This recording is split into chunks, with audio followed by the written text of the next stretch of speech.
से मिलने वाले हैं फिजिक्स का आपने सीख सकता है, जिसका नेम है motion in straight line, motion in a straight line, या फिर इसको वन डायमेंशन का मोशन भी बोलते हैं, यानी कि मोशन इन ओनली। ओके, तो सबसे पहला अपना जो टॉपिक होगा वो है फ्रेम ऑफ रेफरेंस की। फ्रेम ऑफ रेफरेंस, रेफरेंस तो फ्रेम ऑफ रेफरेंस क्या होता है? फ्रेम ऑफ रेफरेंस होता है एक Cartesian coordinate system from where. Okay, ये कार्टेशियन कोऑर्डिनेट सिस्टम है, ये एक्स एक्सिस है, ये वाई एक्सिस है, एंड ये जेड एक्सिस है, एंड ये ओरिजिन। तो इधर मैं डेफिनेशन लिखता हूँ, frame of reference is the Cartesian coordinate system from where the observer, observer मतलब जो देख रहा है, observer observes. Okay, let's see इधर एक पॉइंट मास सी है। ओके, तो इधर ऑब्जर्वर ओ पॉइंट पे है मान लो, तो ऑब्जर्वर ने देखा कि ये सी पॉइंट का कोऑर्डिनेट किधर है, इधर है। ओके, तो इसी को बोलते हैं कि इस एक्स वाई जेड एक प्लेन में है, सॉरी ये कार्टेशियन कोऑर्डिनेट सिस्टम में है, ऑब्जर्वर देख रहा है, इस क्या ऑब्जर्व कर रहा है। ओके, इस कोऑर्डिनेट सिस्टम के अंदर से, इसी को बोलते हैं। तो जो मोशन का दो स्टेज होते हैं, एक होता है रेस्ट या फिर मोशन। अगर रेस्ट किसे बोलेंगे, दो वर्ड आ जाता है। ओके, जो ऑब्जर्वर ने ऑब्जर्व करने के बाद ऑब्जर्वर को क्या पता चलेगा कि ये सी पॉइंट रेस्ट में है या फिर मोशन में है। तो रेस्ट क्या होता है? When the position of the particle doesn't sense with respect to time. Okay, तो with respect to time मतलब किसी भी टाइम में क्या ये जो पोजीशन है सी का सेंस नहीं हो रहा। Okay, in the frame of reference, उस फ्रेम ऑफ रेफरेंस में जो सी पॉइंट है उसका कोऑर्डिनेट सेंस नहीं हो रहा है या फिर पोजीशन सेंस नहीं हो रहा है, जब क्या ऑब्जर्वर ऑब्जर्व कर रहा है, तो उसी स्टेट को हम बोलेंगे state of rest. And state of motion होता है जब पोजीशन सेंस होगा किसी भी with respect to time, position of the particle sense with respect to time in the frame of reference. Okay, अगर क्या पोजीशन ऑफ द पार्टिकल अगर with respect to time sense होता है उसी फ्रेम ऑफ रेफरेंस में, तो हम क्या बोलेंगे, वो सिर्फ मोशन में है। तो असर्शन रीजन आ सकता है कि क्या एक चीज रेस्ट एक साथ रेस्ट में मोशन में दोनों में रह सकता है कि नहीं। तो मैं इधर एक कार बनाया, ये कार जा रहा है वी वेलोसिटी से, वेलोसिटी क्या होता है वो बाद में पढ़ेंगे हम लोग। ओके, तो ये कार मोशन में है, इसके ऊपर एक मैन है, इसका नेम है ए, एंड इधर एक और मैन है, इसका नेम है बी, एंड जो रास्ता मतलब ये है रोड अपना ना, तो रोड के किनारे एक और पर्सन है, ये है सी। तो अगर हम लोग फ्रेम ऑफ रेफरेंस सी की फ्रेम ऑफ रेफरेंस फ्रेम से देखें, ऑब्जर्व सी अगर करेगा तो क्या ए किधर होगा, ए रेस्ट में होगा, सॉरी ए मोशन में होगा। अगर सी देखें तो ए मोशन में होगा, लेकिन बी देखे, अगर बी के ऑब्जर्व फ्रेम ऑफ रेफरेंस से मैं अगर ए के देखो, मतलब बी के फ्रेम ऑफ रेफरेंस से अगर मैं ए को देखो तो ए रेस्ट पे होगा, A is at rest in frame of reference of B, and A is in motion in frame of reference of C. Okay, तो एक ही ऑब्जेक्ट एक साथ रेस्ट में भी रह सकता है, मोशन में भी रह सकता है, वो डिपेंड करता है कि फ्रेम ऑफ रेफरेंस हम लोग किसको मान रहे हैं। ओके, तो फ्रेम ऑफ रेफरेंस का फंडा आप लोगों को समझ में आ गया होगा। नेक्स्ट टॉपिक की तरफ बढ़ते हैं। नेक्स्ट टॉपिक अपना पोजीशन। पोजीशन क्या होता है? पोजीशन होता है डिस्टेंस, इसका डायरेक्टली मैं जो डेफिनेशन था वो बता रहा हूँ, distance and direction of particle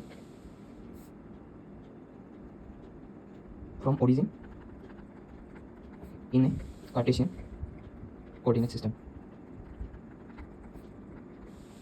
मतलब ये एक मान लो कार्टेशियन प्लेन है, इधर एक ऑब्जेक्ट है एंड इधर एक पार्टिकल है, इधर इस डिस्टेंस है 10 मीटर, इधर -10 है, मतलब कोऑर्डिनेट। ओके, इधर 10 -10, तो देखो ये ओरिजिन है अपना, इधर भी डिस्टेंस का जो मैग्नीट्यूड है 10 है, इधर भी डिस्टेंस का मैग्नीट्यूड 10 है, लेकिन इधर -10 क्यों आ रहा है? क्यों, मतलब ये लेफ्ट साइड में है एंड ये राइट साइड में है। ओके, तो डायरेक्शन को भी बताता है, डिस्टेंस को भी बताता है, distance and direction of particle from origin in A Cartesian coordinate system. Okay, तो ये पोजीशन क्या हो गया? वेक्टर क्वांटिटी हो गया, क्योंकि इसके पास मैग्नीट्यूड भी है, डायरेक्शन भी है, एंड वेक्टर लॉस को भी फॉलो करता है, तो ये हो गया अपना वेक्टर क्वांटिटी। यूनिट क्या होता है पोजीशन की? यूनिट कुछ भी नहीं होता, पोजीशन की यूनिट हम लोग को बताएं तो कोऑर्डिनेट होता है ना, तो उसका कोई यूनिट नहीं होता। ओके, तो इसको हम लोग बोल सकते हैं, एक्स में क्या बोलते हैं हम लोग आई कैप से डिनोट करते हैं, वाई डायरेक्शन में जे कैप से डिनोट करते हैं, जो कि हमने इधर पढ़ा था। जेड को हम लोग के वेक्टर से डिनोट करते हैं, मतलब -10 इन आई डायरेक्ट, मतलब एक्स एक्सिस में -10 कोऑर्डिनेट। इसको कैसे बताएंगे हम लोग? इसको बताएंगे हम लोग 10 माइनस आई कैप, वाई में 10 किसे बताएंगे? 10 जे कैप। ओके, समझ आ गया होगा आप लोगों को पोजीशन क्या होता है। नेक्स्ट हम लोग का कॉन्सेप्ट की तरफ से डिस्टेंस एंड डिस्प्लेसमेंट। डिस्टेंस इधर मैं लिख देता हूँ डिस्टेंस, इधर मैं लिख देता हूँ डिस्प्लेसमेंट। डिस्टेंस जो होता है वो होता है total path length, and displacement होता है शॉर्टेस्ट पाथ लेंथ। ओके, तो डिस्टेंस क्या होता है? एक स्केलर क्वांटिटी होता है, एंड डिस्प्लेसमेंट होता है अपना वेक्टर क्वांटिटी, पॉजिटिव होता है। तो डिस्टेंस कभी भी डिक्रीज नहीं कर सकता। Okay, with respect to time ये इंक्रीज ही करता रहेगा, तो ऑलवेज पॉजिटिव होता है, can be positive, negative and zero भी हो सकता है डिस्प्लेसमेंट। ओके, तो डिस्टेंस और डिस्प्लेसमेंट लिया, तो एक बार एग्जांपल्स की मदद से मैं देख लेता हूँ। ये मान लो एक कोऑर्डिनेट सिस्टम है, तो 10 20, इसको ए पॉइंट मान लेता हूँ मैं, बी पॉइंट मान लेता हूँ, ये ओरिजिन है अपना, और ये है अपना सी पॉइंट जिसका इसका कोऑर्डिनेट है -20। ओके, इसको डी पॉइंट मान लेता हूँ मैं, इसका -10 कोऑर्डिनेट है। तो एक ऑब्जेक्ट ए से स्टार्ट किया अपना जर्नी, देन ए से उसने किधर तक गया? ए से गया बी तक, देन बी से ए तक वापस आ गया। ओके, तो टोटल डिस्टेंस कितना कवर होगा?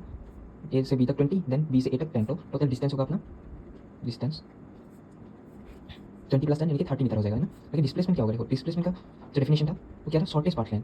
शॉर्टेस्ट पाथ लेंथ मतलब ओ से ए तक शॉर्टेस्ट पाथ लाइन कौन सा है, ये वाला सीधा साधा, तो ये 10 है, तो 10 मीटर आंसर हो जाएगा। तो फॉर्मूला से भी निकाल सकते हैं हम लोग डिस्प्लेसमेंट का अगर फॉर्मूला से निकाले वो होता है अपना X final position minus X initial position, which का डिफरेंस। ओके, यही होता है डिस्प्लेसमेंट का फॉर्मूला। तो एक्स फाइनल क्या था, फाइनल था 10 माइनस एक्स इनिशियल का पोजीशन था 0। ओके, तो 10 माइनस 0 इसको 0 ऐसे निकाल सकते थे। इस बार मैं आगे बोलूँ, एक ऑब्जेक्ट ए से पहले बी तक गया, बी से ए तक गया, देन ए से ओके सॉरी ओ से ओ पॉइंट से पहले बी पॉइंट तक गया, ओ से बी तक गया, देन बी से ए तक वापस आ गया, देन ए से सी तक गया, देन सी से फिर से ओ तक वापस आ गया। तो इसका डिस्प्लेसमेंट क्या होगा, डिस्प्लेसमेंट हम लोग x final minus X initial से लिखते हैं। तो इनिशियल पोजीशन का क्या था, 0 वेक्टर था, सॉरी वेक्टर नहीं लिखेंगे हम लोग डायरेक्टली 0 था, एंड एक्स इनिशियल भी क्या था, आई कैप नहीं लिखते, 0 आई कैप था पहले, and x initial sorry x final क्या हो गया, एक्स 0 आई कैप, एक्स इनिशियल भी 0 आई कैप ही था, मतलब इसका डिस्प्लेसमेंट कितना हुआ 0 आई कैप। ओके, या फिर 0 मीटर भी बोल सकते हो आप लोग। तो डिस्टेंस समझ में आ गया। तो नेक्स्ट टॉपिक की तरफ बढ़ते हैं। इन प्लेन सॉरी मैं स्ट्रेट लाइन का नेक्स्ट टॉपिक है अपना, जो हम लोग डिस्टेंस एंड डिस्प्लेसमेंट पढ़ रहे थे। तो डिस्प्लेसमेंट हम लोग सबसे पहले सर्कल की अगर बात करें तो ये एक सर्कल है, इसमें अगर अपने को इस पॉइंट को ए मान लो, इस पॉइंट को बी मान लो। ओके, ये है अपना सेंटर। इसी पॉइंट पर डिस्टेंस अगर अपने को किसी भी अगर इस सर्कुलर पाथ में ए से बी तक या बी से किसी और पॉइंट तक, मतलब इस सर्कल के ये जो क्या है हार्ड है, इसके लिए अंदर सर्कुलर ट्रैक नहीं रहेगा, तो डिस्टेंस हम लोग निकाल सकते हैं डिस्टेंस। और इसी को आर्क लेंथ बोलते हैं ना हम लोग, जो कि डिस्टेंस या फिर आर्क लेंथ इक्वल है, जो इसका फॉर्मूला हो जाएगा थीटा। थीटा हमेशा रेडियन में लिखना है। ओके, समझ में आ गया होगा। एंड अगर डिस्प्लेसमेंट पूछे अपने को, तो डिस्प्लेसमेंट का फॉर्मूला होगा अपना twice R sine theta by 2। Okay, ये अपना डिस्प्लेसमेंट का फॉर्मूला हो जाएगा। इन केस ऑफ क्यूब देख लेते हैं हम लोग, एक क्यूब के केस में। तो डिस्टेंस तो क्यूब के केस में अपने को पता है, डिस्टेंस कैसे निकाल के जितना एज होगा उतना एज को हम लोग क्लास करेंगे। एक एज अगर एल मान रहे हैं ना, तो ये मैंने क्यूब एक ड्रॉ कर लिया। तो इधर हम लोग सबसे पहले बॉडी डायगोनल देख लेते हैं। डिस्प्लेसमेंट की बात करेंगे तो displacement in body sorry in face diagonal. Face diagonal कौन सा है, ए और बी क्या हो जाएगा, फेस डायगोनल हो जाएगा। डिस्प्लेसमेंट फेस डायगोनल में होगा, अगर ये एल है ये भी एल है तो ये रूट एल हो जाएगा। इन्हें बॉडी डायगोनल में देखो, बॉडी डायगोनल में क्या हो जाएगा डिस्प्लेसमेंट, ठीक है ना। तो जो बॉडी डायगोनल होते हैं वो होते हैं इधर से लेकर ए से लेकर अगर मैं दूसरा एज का ये वाला हो जाएगा अपना body diagonal, sorry body diagonal. Okay, तो इसका जो क्या होता है डिस्प्लेसमेंट रूट 3 होता है। ओके, फेस डायगोनल देखना, बॉडी डायगोनल देखना, और एक एज पे डिस्प्लेसमेंट और डिस्टेंस सेम होता है। तो एक एज पे मतलब ए से लेकर इधर तक डी तक ये एज बोलेंगे, मैं डिस्टेंस एंड डिस्प्लेसमेंट सेम होगा, तो एज में एल होगा डिस्प्लेसमेंट। ओके, तो अभी एक इंपॉर्टेंट क्यूब में distance between an edge and a body diagonal, ये किसके बराबर होता है, ये रूट 5 एल के बराबर होता है, इसको याद रख लेना। ओके, तो क्यूब की बात होगी इस बार हम लोग देख लेते हैं हाफ रिवोल्यूशन की। हाफ रिवोल्यूशन, तो हाफ रिवोल्यूशन में एक मान लो व्हील था, इधर ए पॉइंट था मान लो, ये सेंटर है। तो हाफ रिवोल्यूशन के बाद क्या हो जाएगा, इस व्हील का जो ए पॉइंट है इधर चला आएगा, हाफ रिवोल्यूशन हो गया। तो इसमें अगर अपने को डिस्प्लेसमेंट मानना है, देखो एक फुल रिवोल्यूशन में कितना डिस्टेंस ये तय करता है। एक फुल रिवोल्यूशन में डिस्टेंस सर्कुलर पाथ है तो पेरीमीटर क्या हो जाएगा 2 पाई आता है ना, थीटा से अगर डिनोट करेंगे। वन फुल रिवोल्यूशन में 180 डिग्री का एंगल होगा, इधर 180 डिग्री का एंगल होगा। तो हाफ रिवोल्यूशन में 180 डिग्री का एंगल होगा, मतलब 180 डिग्री मतलब पाई, एंड रेडियस कितना है इसका आर मान लो रेडियस, तो पाई आर इसका डिस्टेंस कितना ट्रेवल किया, पाई आर डिस्टेंस ट्रेवल किया इसने। बाकी ये जो रेडियस है आर डिस्टेंस है, तो डिस्प्लेसमेंट कौन सा होगा, हो जाएगा ये वाला पॉइंट हो जाएगा, है ना। डिस्प्लेसमेंट ये वाला पॉइंट हो जाएगा, ए ओ इस सेंटर को ओ मान लेगा, ए ओ वाला पॉइंट अपना डिस्प्लेसमेंट हो जाएगा। तो ए ओ को कैसे निकालेंगे, यानी कि डिस्प्लेसमेंट कैसे निकालेंगे, डिस्प्लेसमेंट क्या हो जाएगा गाइस, रुट के अंदर देखो ये जो 90 डिग्री एंगल बना रहा है, तो हम लोग क्या रखते हैं, सो परपेंडिकुलर का होल स्क्वायर प्लस बेस का होल स्क्वायर करेंगे तो हाइपोटेन्यूज का होल स्क्वायर मिलता है ना 90 डिग्री एंगल में। या फिर ट्रिग्नोमेट्री भी कर सकते हो, लेकिन डिस्प्लेसमेंट इधर हम लोग को डायरेक्टली ऐसे मिल जाएगा, देखो पाई आर का होल स्क्वायर प्लस आर का होल स्क्वायर, तो ये हो जाएगा अपना pi square R square plus R square. तो अगर आर स्क्वायर को हम लोग कॉमन रखें तो ये हो जाएगा पाई स्क्वायर रुट के अंदर, सॉरी आर वापस आ जाएगा ना, पाई स्क्वायर प्लस हो जाएगा 1। ओके, आर बाहर पाई स्क्वायर अपने, सॉरी गाइस थोड़ी गलती हो गया मैं अपने को इधर करने में। देखो ये ए पॉइंट से इस पॉइंट तक जाना पड़ेगा ना, मैंने इस पॉइंट तक तो 2 आर हो जाएगा, ये वाला 2 आर का स्क्वायर मतलब 4 आर स्क्वायर, मतलब पाई आर अगर बाहर लेके आ जाए अपने को 4 R square plus pi square R square, तो ये हो जाएगा 4 पाई स्क्वायर प्लस 4 होना चाहिए था, ये वाला आर पाई स्क्वायर प्लस 4 हो जाएगा, क्योंकि ये वाला डिस्प्लेसमेंट होगा ना कि ये वाला, क्योंकि जो लास्ट पॉइंट है ये वाला नहीं था, ये वाला पॉइंट था। ओके, अब समझ में आ गया होगा आप लोगों को, हाफ रिवोल्यूशन भी कर लिया। नेक्स्ट अपना जो डिस्टेंस एंड डिस्प्लेसमेंट वाला कॉन्सेप्ट है इधर खत्म होता है। नेक्स्ट हम लोग देखते हैं speed and velocity, speed and velocity वाला कॉन्सेप्ट। तो देखो जो स्पीड होता है वो क्या होता है, स्पीड होता है the rate of change in distance, the rate of change in distance, और जो डिस्प्लेसमेंट होता है the rate of change in displacement. जो वेलोसिटी होता है वो होता है rate of change in displacement. तो इधर से देखो स्पीड अगर हम लोग निकालें किसी भी चीज़ का, वी से डिनोट करूँगा मैं स्पीड को। ओके, वी इक्वल्स टू क्या हो जाएगा, जो डिस्टेंस था टोटल अपन में टोटल टाइम था, तो डिस्टेंस एक स्केलर क्वांटिटी होता है, टाइम भी एक स्केलर क्वांटिटी हो रहा है, तो ये भी एक स्केलर क्वांटिटी हो जाएगा, स्पीड भी एक स्केलर क्वांटिटी हो जाएगा। इस वेलोसिटी देखो जब मैंने फैक्टर डिनोट कर ही लिया, क्योंकि देखो डिस्प्लेसमेंट बाई टाइम होगा, तो डिस्प्लेसमेंट एक वेक्टर क्वांटिटी होता है, इसी वजह से वेलोसिटी भी एक वेक्टर क्वांटिटी हो जाएगा। ओके, तो इस बार हम लोग पढ़ेंगे average speed and instantaneous speed. Average speed का मतलब क्या होता है, एवरेज स्पीड को हम लोग डेल्टा वी से डिनोट करते हैं। एवरेज स्पीड मतलब टोटल डिस्टेंस अपन में टोटल टाइम, तो delta V equal to delta X अपन में delta T. Okay, average speed का मतलब क्या होता है, एवरेज स्पीड का मतलब होता है मतलब बहुत सारी स्पीड है उनमें से एवरेज स्पीड। ओके, आगे समझ में आ गया होगा। एंड आता है अपना किसी भी इंस्टेंट में अगर स्पीड को निकाले, किसी भी इंस्टेंट में, उसको हम लोग बोलेंगे इंस्टेंटेनियस स्पीड। इंस्टेंटेनियस स्पीड इसको कैसे डिनोट किया जाता है, इंस्टेंटेनियस स्पीड को वी से अगर डिनोट करेंगे तो ये हो जाएगा इंस्टेंटेनियस स्पीड का डी एक्स अपन में डी डिफरेंशिएशन करना पड़ेगा एक्स को यानी पोजीशन को with respect to time. Okay, तो एवरेज स्पीड का फॉर्मूला एवरेज इंस्टेंटेनियस स्पीड का फॉर्मूला आप लोगों ने देख लिया। नेक्स्ट ऐसे ही सेम एवरेज वेलोसिटी कर सकते हैं हम लोग। Average velocity delta V equal to क्या आ जाएगा, चेंज इन डिस्प्लेसमेंट, फिर इसको टोटल डिस्प्लेसमेंट में टोटल टाइम करूँगा, एवरेज वेलोसिटी निकल के आ जाएगा अपने को। इसी तरह किसी भी इंस्टेंट में अगर वेलोसिटी को निकालना है तो इंस्टेंटेनियस वेलोसिटी का हेल्प लेंगे हम लोगों के। इंस्टेंटेनियस वेलोसिटी हो जाएगा अपना डी एक्स अपन में डी टी। अब समझ में आ गया होगा आप लोगों को instantaneous velocity, instantaneous speed, average velocity, average speed. इस बार हम लोग देख लेते हैं एवरेज स्पीड की कुछ केसेस, एवरेज स्पीड निकालने की शॉर्ट ट्रिक की कुछ केसेस। ओके, शॉर्ट ट्रिक निकालने सम फार्मूलास। तो अगर अपने को क्या नहीं दिया है, अगर डिस्टेंस नहीं दिया गया है, अपने को टाइम दिया गया है एंड वेलोसिटी एंड टाइम दिया गया है, if velocity and time are given, उस केस में अपने को एवरेज स्पीड निकालने का दो फार्मूला लिख सकते हैं। और if velocity and distance are given, उस केस में हम लोग दो फार्मूला लिख सकते हैं। तो जो if velocity and time are given, तो उस केस में if time are unequal time interval में अगर होगा तो एवरेज वेलोसिटी का फार्मूला क्या हो जाएगा, याद रखना एवरेज वेलोसिटी का फार्मूला क्या हो जाएगा अपना, सॉरी एवरेज स्पीड का निकाल रहा हूँ, वेलोसिटी एवरेज स्पीड का फार्मूला हो जाएगा अपना v1 t1 plus v2 t2 अपन में q1 प्लस t2। ये वाला फार्मूला कब यूज होगा, जब वेलोसिटी एंड टाइम गिवन है और टाइम क्या है अनइक्वल है। अगर टाइम इक्वल हो गया तब कौन सा वाला फार्मूला लगाएंगे हम लोग, तब जब एवरेज स्पीड होगा, एवरेज स्पीड का फार्मूला बहुत इजी बन जाता है। मेन फार्मूला बोलते हैं इसको, v1 प्लस v2 अपन में 2 कर देंगे इक्वल टाइम अगर हो जाए तो। ओके, तो अगर टाइम इक्वल है तब v1 प्लस v2 अपन में 2 करेंगे एवरेज स्पीड निकालने के लिए। अगर टाइम इक्वल नहीं है तब एवरेज स्पीड निकालने के लिए v1 t1 plus v2 t2 अपन में t1 प्लस t2 करेंगे। और देखो अगर वेलोसिटी एंड डिस्टेंस गिवन हो, टाइम गिवन ही ना हो, तब भी दो कैसे आएगा, तो distance unequal,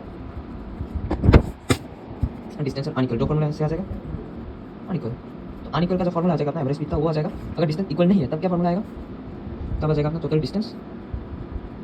okay, total distance मतलब जो s1 प्लस s2 करके आएगा। ओके, देन s1 अपन में v1 प्लस s2 अपन में v2, इसमें से s क्या है डिस्टेंस। ओके, एंड डिस्टेंस अगर इक्वल हो जाए तब क्या फार्मूला आएगा एवरेज स्पीड का, तो v1 v2 अपन में v1 प्लस v2 आ जाएगा। इन सब फार्मूला को याद कर लेना, कौन सा फार्मूला कब यूज होगा, तो एवरेज स्पीड का हम लोग आराम से निकाल सकते हैं। लेकिन एवरेज वेलोसिटी का एक ही फार्मूला होता है, मेन ट्रिक की मदद से हम लोग नहीं निकाल सकते इसका। एवरेज वेलोसिटी का total displacement, change in displacement या फिर टोटल डिस्प्लेसमेंट अपने टोटल टाइम करके निकाल सकते हो आप लोग। एवरेज वेलोसिटी का ये सब फार्मूला नहीं है, एवरेज स्पीड का ही है। ओके, समझ में आ गया होगा आप लोगों को। नेक्स्ट टॉपिक की तरफ बढ़ते हैं। देखो एवरेज वेलोसिटी क्या था, डेल्टा एक्स, मतलब टोटल डिस्प्लेसमेंट अपने टोटल टाइम था। लेकिन average velocity equals to average speed कब हो जाता है, एवरेज वेलोसिटी एवरेज स्पीड के बराबर हो जाता है जब मोशन बैकवर्ड मोशन ना हो, नो बैकवर्ड मोशन।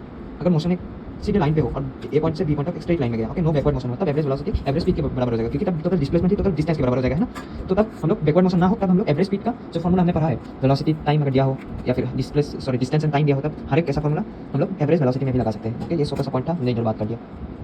तो हम लोगों ने एवरेज वेलोसिटी तो पढ़ लिया, एवरेज वेलोसिटी का जो फार्मूला होता है वो भी पढ़ लिया, लेकिन हमने जो एवरेज वेलोसिटी पढ़ा वो स्पेस एवरेज वेलोसिटी होता है। यानी कि हम लोग इस बार देख लेते हैं एक और टाइप का अपना एवरेज वेलोसिटी लिख सकते हैं, जिसको हम लोग टाइम एवरेज वेलोसिटी बोलते हैं। जो सबसे पहले देखो स्पेस एवरेज वेलोसिटी या फिर इसको डिस्टेंस एवरेज वेलोसिटी भी बोला जाता है, डेल्टा वी। ये तो हमने पढ़ लिया। ओके, ये है टोटल डिस्प्लेसमेंट पर में टोटल टाइम, इसका फॉर्मूला ये हो जाता है। लेकिन एक और टाइप का एवरेज वेलोसिटी देखने को मिलता है, जिसको हम लोग टाइम एवरेज वेलोसिटी बोलते हैं।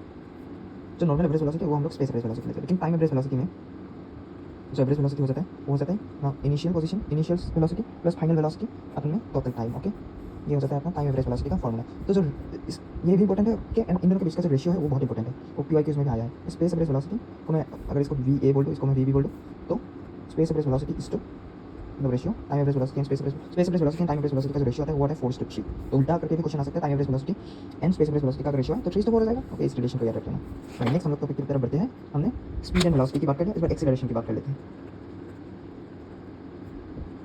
एक्सीलरेशन क्या होता है, एक्सीलरेशन होता है the rate of change in velocity, the rate change in velocity. तो अगर वेलोसिटी कांस्टेंट हो जाए तो क्या होगा, एक्सीलरेशन उस केस में 0 होगा।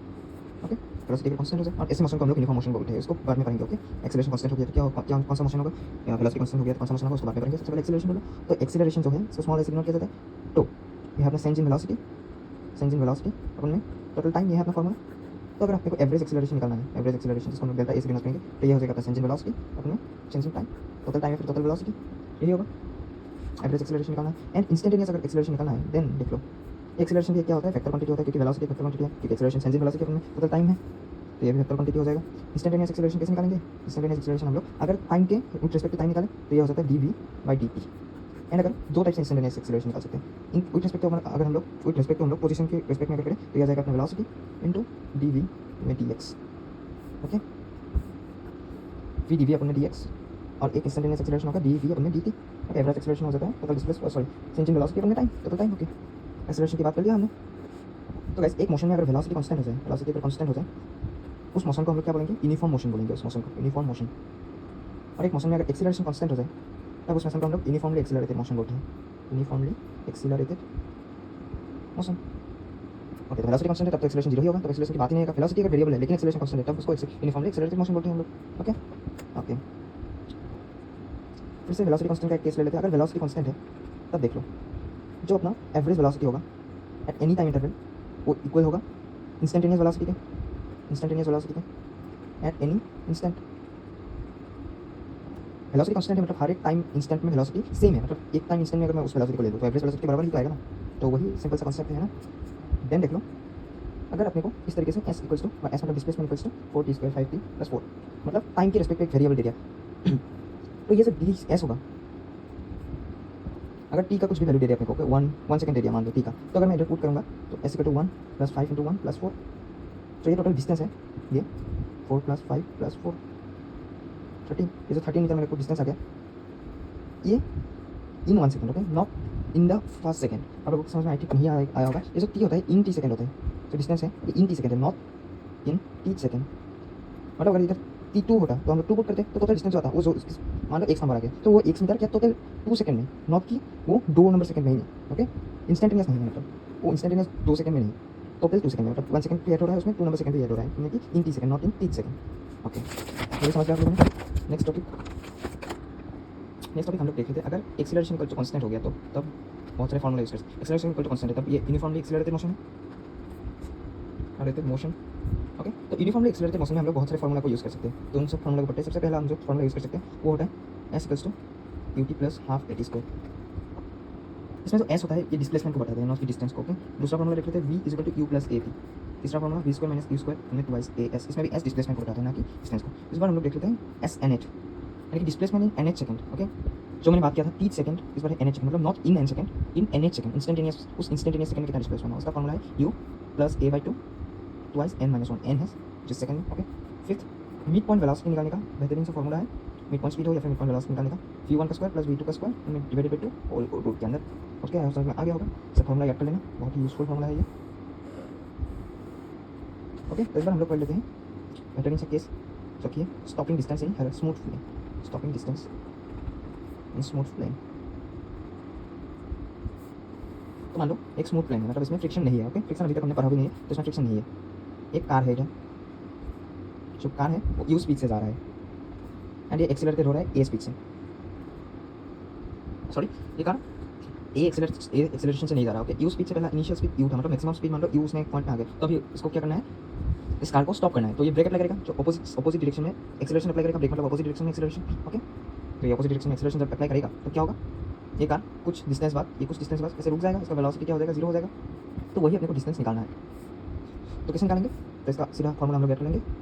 और मान लो ये t सेकंड पे रुक गया। ओके, सबसे पहले इफ नो रिएक्शन टाइम, दो टाइप का हो सकता है रिएक्शन टाइम। अगर स्टॉपिंग डिस्टेंस का पहला एक केस ले लें, इसमें रिएक्शन कोई भी टाइम ऐसा नहीं लगा कि जो ड्राइवर था वो उसने ब्रेक करने में, रिएक्ट करने में कुछ भी टाइम नहीं लगाया, तब जो स्टॉपिंग डिस्टेंस होगा s क्या होगा, u² अपन ने ट्वाइस है।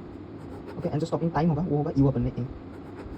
तो ये कैसे आया देखो, ट्वाइस as का फॉर्मूला हमने पढ़ा था, v² - u² = v कितना था 0 - u² = माइनस में ट्वाइस as होगा, क्योंकि एक्सीलरेशन नेगेटिव साइड में है, तो s किसके बराबर आ जाएगा, u² अपने ट्वाइस के बराबर, तो इधर से हमने पढ़ लिया ना, नहीं मिला। एंड टाइम भी ऐसे निकाल सकते हो तुम लोग, कैसे निकाल सकते हो, v = u + at, तो इसमें v किधर है, 0 में है, u है -at आ जाएगा क्योंकि नेगेटिव में है, तो टाइम, तो at = u आ जाएगा अपने पास, तो जो टाइम आ जाएगा u अपन में आ जाएगा। ओके, अगर ड्राइवर ने कुछ रिएक्शन टाइम लगाया तब क्या होगा, b case there is reaction time, तब स्टॉपिंग डिस्टेंस क्या होगा, तो मान लो इस ड्राइवर ने u स्पीड से जा रहा था, t टाइम लगाया। ओके, जो रिएक्शन टाइम है वो t है, तो थोड़ा डिस्टेंस कवर करेगा, जो थोड़ा डिस्टेंस, इसको s1 मान लो, इसको s2 मान लो। एक्चुअली ये ब्रेक इधर से अप्लाई हुआ तो इधर से s2, टोटल डिस्टेंस मान लो s है। ओके, तो s1 + s2 करके मिलेगा मुझे, टोटल s1 + s2, जो s1 है वो कितना होगा, v = क्या होता है, डिस्प्लेसमेंट में टाइम, तो वेलोसिटी टाइम करूँगा तो मुझे s1 मिल जाएगा, रिएक्शन टाइम। ओके, तो s1 किसके बराबर हो जाएगा, तो क्योंकि उसमें एक्सीलरेशन नहीं है। ओके, तो हम लोग वेलोसिटी कांस्टेंट मान रहे हैं, तो ut के बराबर आ जाएगा प्लस s2 तो नॉर्मल केस होगा ये वाला, तो u² अपने ट्वाइस है। तो अगर रिएक्शन टाइम वाला केस आता है तो फॉर्मूला हो जाता है ut + u² अपने ट्वाइस है। ओके, तो गाइस इस बार हम लोग एक और केस देख लेते हैं जिसका नाम है रेस टू रेस जर्नी। तो क्या है रेस टू रेस जर्नी, ये एक स्मूथ प्लेन मान लो। ओके, तो एक कार है जो अपनी इनिशियल वेलोसिटी 0 से स्टार्ट कर रहा है, यानी कि रेस से स्टार्ट कर रहा है, और उसने एक्सीलरेट किया अल्फा तक। अल्फा एक्सेलरेशन से इसने एक्सेलरेट किया, तो ये एक मैक्सिमम वेलोसिटी ऐसा मैक्सिमम वेलोसिटी तक गया। तो मैक्सिमम वेलोसिटी तक आने के बाद उसने बीटा रिटार्डेशन से उसने रिटार्ड किया, ओके, मतलब एक्सेलरेशन ऑपोजिट साइन में लगा, यानी कि ब्रेक लगा, देन वेलोसिटी उसका जीरो हो गया, तो फिर से रेस में आ गया, उसी को हम लोग बोलते हैं रेस टू रेस जर्नी। तो टोटल अपने को इसमें दो निकालना है, एक टोटल डिस्टेंस कितना कवर किया इधर से लेकर इधर तक, एंड दूसरा अपने को निकालना है वी मैक्स। तो वी मैक्स होता है अपना, एक सेकंड, जो वेलोसिटी मैक्स होता है वो होता है अपना alpha beta divided by alpha plus beta ऊपर में कैपिटल टी। ये जो कैपिटल टी ये होता है टोटल टाइम, ओके, इधर से इधर तक जाने में, ओके, इधर से रेस तक जाने में जो टोटल टाइम लगा उसको कैपिटल टी से डिनोट किया जाता है। तो वेलोसिटी मैक्स का फॉर्मूला हो जाता है alpha beta divided by alpha plus beta ऊपर में कैपिटल टी, एंड जो टोटल डिस्प्लेसमेंट का फॉर्मूला होता है वो होगा half alpha beta alpha plus beta capital T का स्क्वायर, ओके। एंड जो फॉर्मूला को याद कर लेना, रेस टू रेस जर्नी हम लोगों ने पढ़ लिया। नेक्स्ट इस बार देख सकते हैं हम लोग मोशन अंडर ग्रेविटी। तो मोशन अंडर ग्रेविटी का पहला जो केस है वो है फ्री फॉल। कोई भी चीज़ फ्री फॉल की करते हैं, ओके। तो एक चीज़ है, इसका इनिशियल वेलोसिटी है 0, इसने फ्री फॉल कर दिया, तो इसमें क्या एक्सेलरेशन लगेगा, डाउनवर्ड जी लगेगा एक्सेलरेशन, ओके। तो इधर आके इसने टकराया, तो इधर मान लो वेलोसिटी वी, तो वी कैसे निकालेंगे हम लोग, वी निकालने का फॉर्मूला क्या होता है, V equal to U plus A T होता है। तो इसमें इनिशियल वेलोसिटी तो 0 है, ओके। तो जो मोशन का डायरेक्शन है, एक्सेलरेशन का डायरेक्शन सेम साइड है, तो इसको पॉजिटिव में ही रखेंगे। तो एक्सेलरेशन क्या है, जी है, एंड टोटल टाइम क्या है, टी है, ओके। तो टोटल डिस्टेंस मान लो ये आया h डिस्टेंस आ गया इधर से लेकर इधर तक। तो एक और फॉर्मूला से ये तो पहला अपने को मिल गया v equal to G T, पहला ये मिल गया। नेक्स्ट हम लोग इधर देखते हैं, टोटल डिस्टेंस होगा s equal to U T plus half T square, formula लगाएंगे, U T plus half A T square. इधर टोटल डिस्टेंस क्या है, h है, पॉजिटिव में होगा तो मोशन का डायरेक्शन भी डाउनवर्ड है, एक्सेलरेशन का भी डाउनवर्ड है, u टू 0 है, तो प्लस हाफ ये हो जाएगा जी टी का स्क्वायर, ओके। तो ये जो t होगा इसके बराबर होगा, देख लेते हैं, 2 से मल्टीप्लाई होगा 2h अपन में जी मल्टीप्लाई है तो टी स्क्वायर। तो जो t है वो किसके बराबर आ जाएगा, रूट 2h अपन में जी के बराबर आ जाएगा। तो इसका पहला वाला अपने को डेरिवेशन मिल गया कि फ्री फॉल में जो टोटल टाइम होता है इधर से सी को इधर में गिरने में, वो टोटल टाइम कितना लगेगा, रूट 2h अपन में जी लगेगा। जो वेलोसिटी होगा वो होता है जी, टी का वैल्यू लगा दो इधर, रूट 2h अपन में जी। तो इसको अगर कैंसिल आउट करें, सॉल्व करोगे तो ये मिलेगा रूट 2gh। तो वेलोसिटी का भी फॉर्मूला मिल गया, वेलोसिटी का फॉर्मूला होता है रूट 2gh, एंड टाइम का फॉर्मूला होता है रूट 2h अपन में जी, ओके। तो फ्री फॉल वाला केस देख लिया हम लोगों ने। तो नेक्स्ट हम लोग देख लेते हैं लॉज ऑफ ऑड मल्टीपल। तो लॉज ऑफ ऑड मल्टीपल कब एप्लीकेबल होता है, जब इनिशियल वेलोसिटी 0 हो, एक्सेलरेशन कांस्टेंट हो, and time interval is same. तो displacement in first second and displacement in second is to displacement in third second is to dot dot is equal to कितना हो जाता है, ऑड मल्टीपल के बराबर हो जाता है, यानी कि 1:3:5:7 डॉट डॉट, ओके। आप समझ में आ गया होगा, इसी को हम लोग लॉज ऑफ ऑड मल्टीपल बोलते हैं। तो लॉज ऑफ ऑड मल्टीपल के ऊपर ही क्या है, एक सवाल आता है जिसे हम लोग वाटर टैप क्वेश्चन बोलते हैं। तो वाटर टैप क्वेश्चन मैं लिख देता हूँ, देन इसको सॉल्व करते हैं, ओके। तो देखो सबसे पहले laws of odd multiple apply करने के लिए टाइम टेबल सेम होना जरूरी है। अब इसमें देखो, इसमें first second and third second, तो टाइम टेबल 1 सेकंड का ही है ना, तो इधर एप्लीकेबल हो गया, एंड इनिशियल वेलोसिटी 0 होना पड़ता है, एक्सेलरेशन फर्स्ट होना पड़ता है।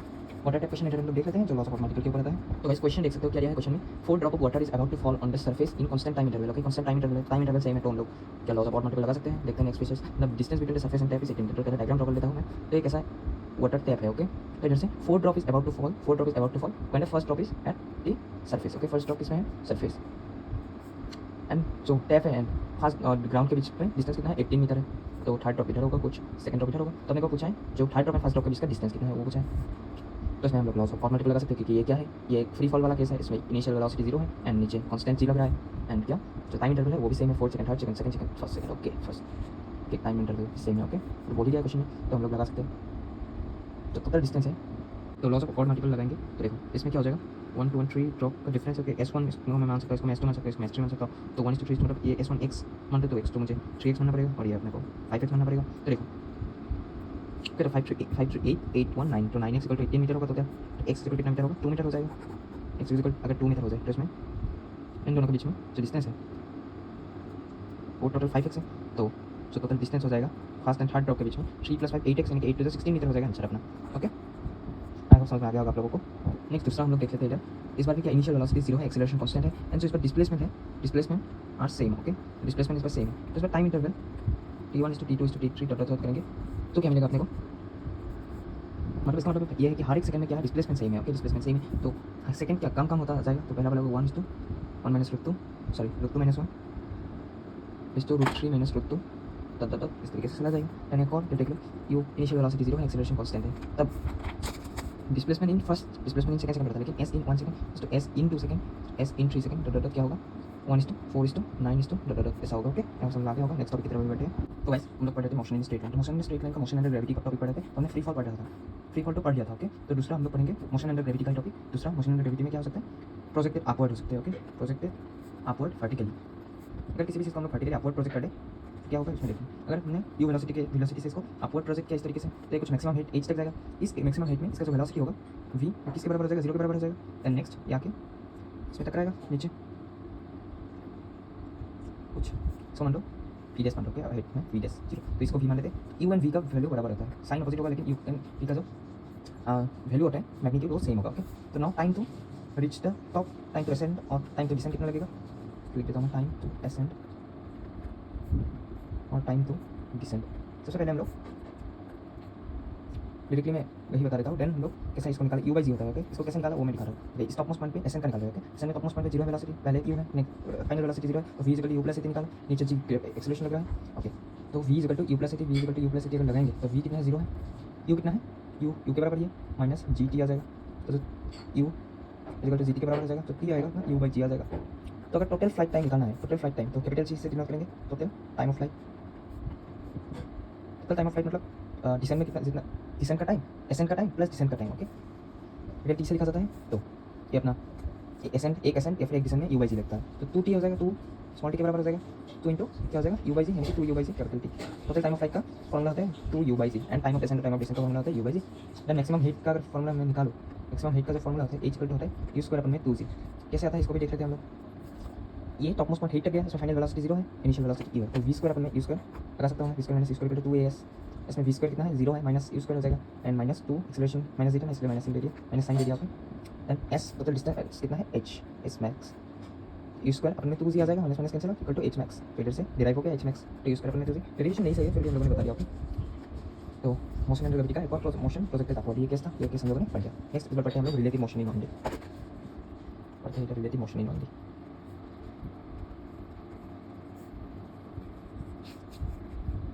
तो मान लो इसमें दो केसेस होता है। पहला केस वन रिलेटिव मोशन निकालने का, केस वन देख लो, if the surface is not moving, अगर सरफेस मूव नहीं कर रहा है, इट विल अपोज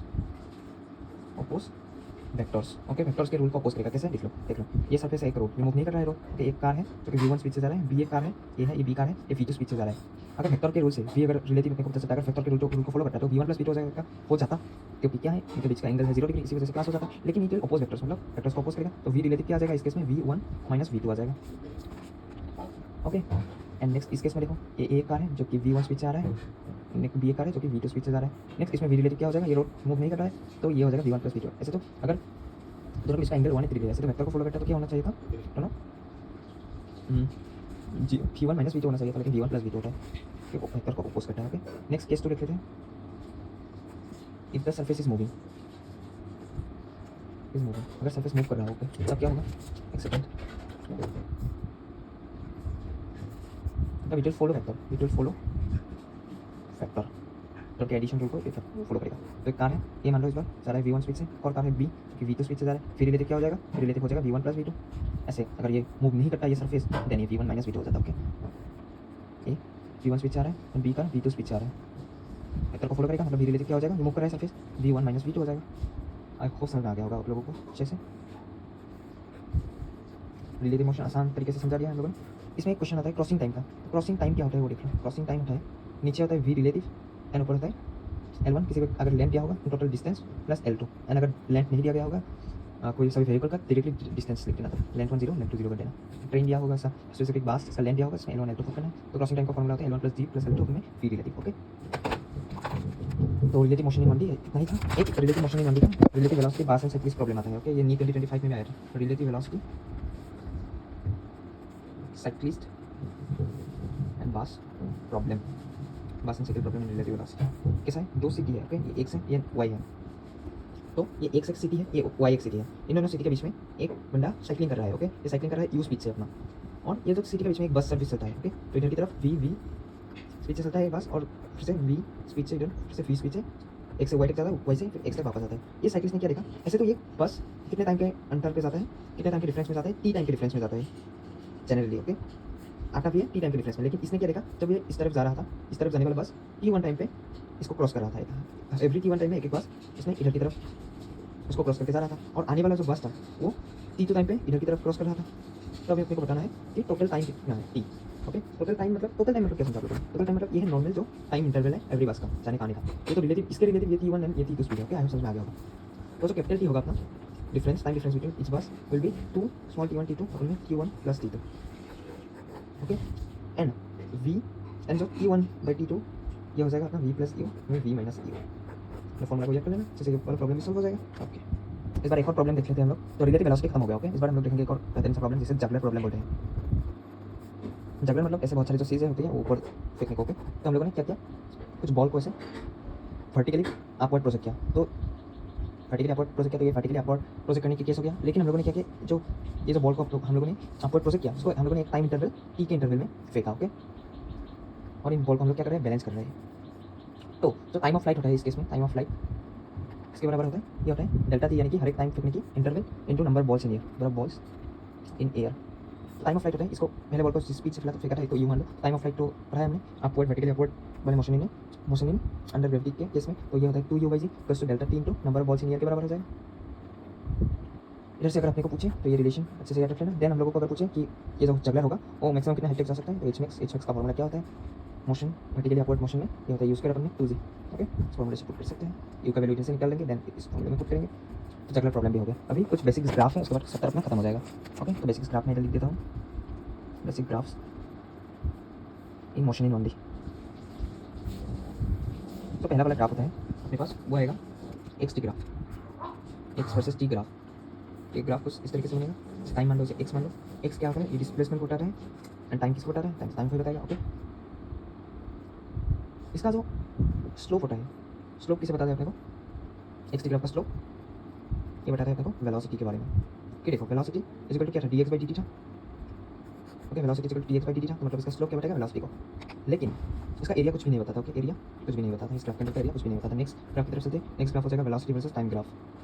तो वेलोसिटी या फिर स्पीड वर्सेस टाइम ग्राफ क्या बताएगा, वेलोसिटी और ये टाइम। तो इसके अंदर का स्लोप जो होगा, स्लोप किसे बताएगा, देखो इधर देख लो, एक्सेलरेशन होता है वो dv बाई dt के बराबर होता है, तो v वर्सेस t ग्राफ का स्लोप एक्सेलरेशन को बताएगा, एंड एरिया किसे बताएगा, देखो velocity is equal to dx by dt होता है, इसको तो पढ़ा था हमने, v dt करेंगे तो dx मिल जाएगा मेरे को, तो अगर मैं इंटीग्रेट करूँ तो मुझे एरिया मिल जाएगा इस ग्राफ के अंदर का, ओके। इधर देख लो v t ग्राफ है, एरिया मान लो, तो इसको इंटीग्रेट करूँगा तो मुझे एरिया मिल जाएगा, ओके। dx मतलब dx को इंटीग्रेट करूँगा तो मुझे क्या मिल जाएगा,